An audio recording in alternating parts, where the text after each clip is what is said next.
Oftentimes when we think of wrestling in the ancient world, we no doubt think of Greece or Rome, as Western culture popularized them. But even though we're all aware that the Greeks were not the only people in the ancient world to participate in wrestling, we still haven't taken the proper time needed to investigate further the marvelous world of ancient Nubian wrestling.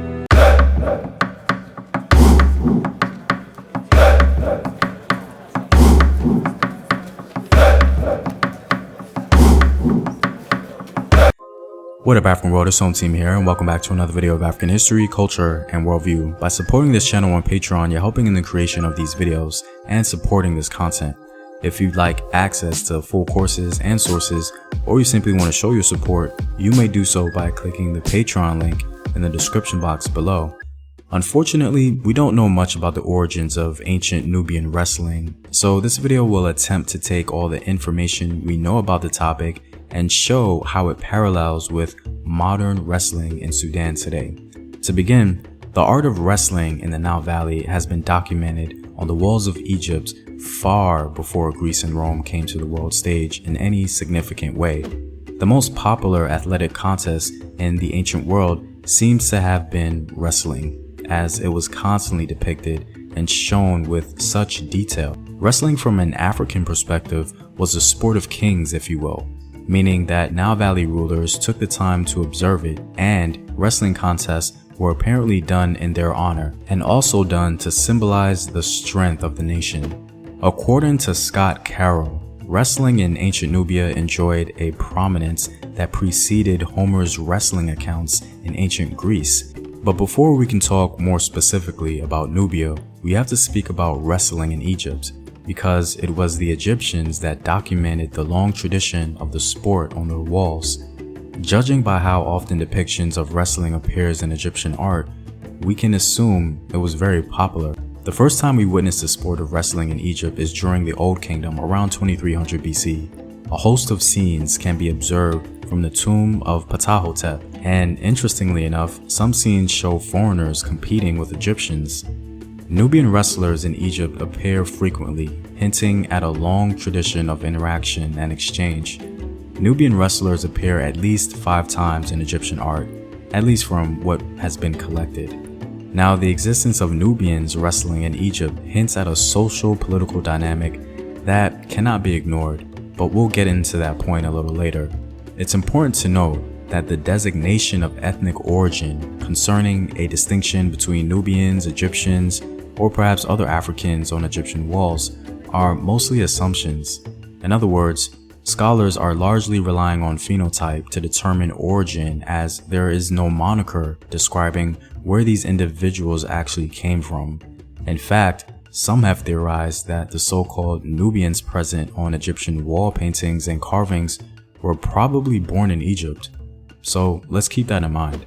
The first portrayal of what we assume to be a Nubian wrestler was found on a wall painting from the tomb of Tayainen, an Egyptian officer in 1410 BC. The picture shows 5 men marching together, with the last man carrying a standard with 2 wrestlers on it. The sticks present in this depiction were used in a dueling competition. Stick fighting and wrestling competitions often appear together, which implies that the same people participated in both events. Some scholars suggest that wrestling helped to prepare men for battle, mentally and physically, and so it may have been seen as a national duty to promote. The second illustration that we're aware of depicting Nubians is a relief in the rock tomb of one of Queen Nefertiti's palace stewards in 1355 BC. The illustration is said to depict a scene in which Pharaoh Akhenaten is waiting to receive a tribute in a sort of celebration. In this celebration, a wrestling match is observed. The match took place before the pharaoh, his court, some nobles, and soldiers. This is where we see the political aspect of wrestling take form in the record. The Egyptians, like other ancient people around the world, were very ethnocentric, so wrestling matches, a sport that exemplifies the strength of a nation, its people, and its ruler, would have certainly been politicized. With the existence of a referee in most depictions of wrestling matches, the Egyptians played an interesting socio-political game in which they attempted to at least project fairness. But An Egyptian losing in front of the pharaoh to a foreigner was probably just not going to happen. And so competitions in front of the pharaoh on special occasions would highlight Egyptian superiority. In other words, most Egyptian portrayals of Nubian wrestlers is not at all a fair representation of Nubian wrestling culture or tradition. However, one of the more intriguing displays of ancient Nubian wrestling culture depicted in Egypt seems to highlight a more realistic scene. This scene is from the Amarna period, around 1350 BC. It shows what scholars consider to be a Nubian woman with a dog casually observing two Nubian men wrestling. This is the only wrestling scene that is set on the countryside. In it, we see some major clues into everyday Nubian wrestling. The gourds that are dangling from the wrestlers' loincloths and the bull in the background are significant cultural indicators that reveal the parallels with modern Nuba wrestling today. The suggestion that ancient Nubian wrestlers came from regions to the south of the Fourth Cataract seems to be confirmed by anthropological evidence. Archaeologists examined a burial site at Gebel Moya and other areas in Sudan where remains date back to earlier than the 25th dynasty. There's a possibility, according to the evidence, that the southern Nubians portrayed in Egyptian wrestling scenes came from this part of Sudan. Now, in some sense, we can't say conclusively that they came from that region, but at the very least, the culture of Nubian wrestling was prevalent there. According to Scott Carroll, ancient Nubian wrestlers came from the Nuba ethnic groups of southern Kordofan. Ethnographic studies furnish ample evidence that demonstrates cultural continuity between the ancient southern Nubians and the Nuba people of southern Kordofan. The most interesting similarity is the importance placed on wrestling by the Nuba. A recent anthropological survey of the Nuba noted their love for this sport, writing, "Wrestling is to the Nuba what cricket is to the English. It is the one sport in which every fit man and boy takes part." Apart from the Nuba Hill people in the Sudan, the only other peoples to practice organized tribal wrestling are the Nilotic, Lotuko, and Dinka. As mentioned previously, modern wrestling in Sudan may give us some valuable information on the culture and origin of ancient Nubian wrestling along the Nile. According to oral tradition, the origin of wrestling amongst the Nuba people came from a desire to imitate certain animals and insects which were abundant in the hill country. The Nuba people observed how some monkeys and insects wrestled each other, especially how the monkeys played with each other by attempting to overthrow the other. The Nuba were absolutely fascinated by the techniques the monkeys would use. As an example, apparently the monkeys would rub their hands on the ground, collecting dirt, which ultimately helped their grip. The Nuba mimicked this process to get a better grip on their opponents. Aside from the origin story of how the Nuba began to wrestle, they also developed a culture around wrestling in which young exceptional boys would go to camp at an early age and join a sort of fraternity.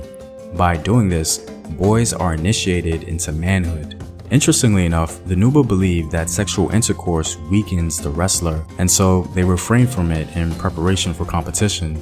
Any sports fans will know that many modern athletes still hold this belief, especially boxers. The religious aspect of Nuba wrestling ties in with three ideas. First, wrestling is closely related to ancestral worship.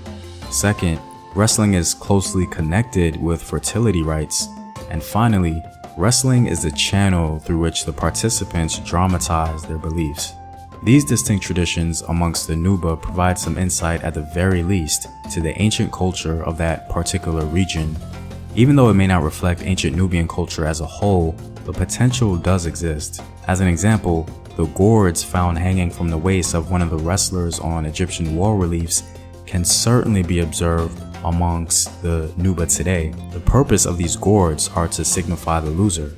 Once a wrestler is taken to the ground, his gourd breaks. And so the gourds present on ancient Nubian wrestlers is a massive indicator that some of the ancient culture survived today amongst modern Sudanese wrestling culture. Another small indicator is the cattle seen present on the wall relief. This can be an indicator of the so-called cattle camp that young Nuba boys go to in order to be initiated. Also, the existence of stick fighting among the Nuba has been observed.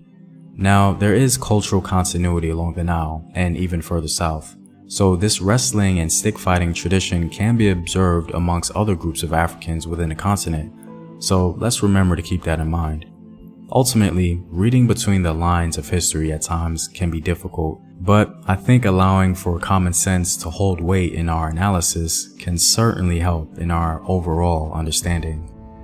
Well, I'm all out, guys. If you like this video and want to help in its continued production, consider supporting the home team on patreon.com. The link is in the description box below. Know thyself, remember your ancestors. Peace.